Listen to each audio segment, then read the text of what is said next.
Am reușit până la urmă, să mă diferențez de turmă. Nu mai lăsăm subiect de glumă. Rasism cu aia de cada mea. Am reușit până la urmă, să mă diferențez de turmă. Nu mai lăsăm subiect de glumă. Rasism cu aia de cada mea.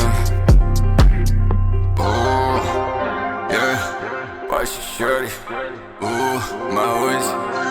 Te trec viori, succes în destin. Asta cred că sunt un creștin. Viața de artist un chin.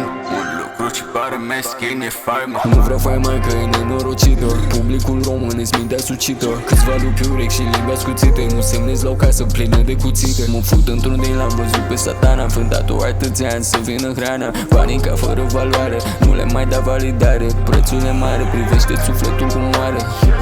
Atât de artist, sunt o risipă de talent. Cum pula mea să îmi cer să-mi transform arta într-un content. Nu sunt artistul lor, nu pot face ce muzică vor. Sună insultă ce jignitor. Istorie de tine mi-e cea mai dor. Nu e de cara mea, ba da e de cara mea.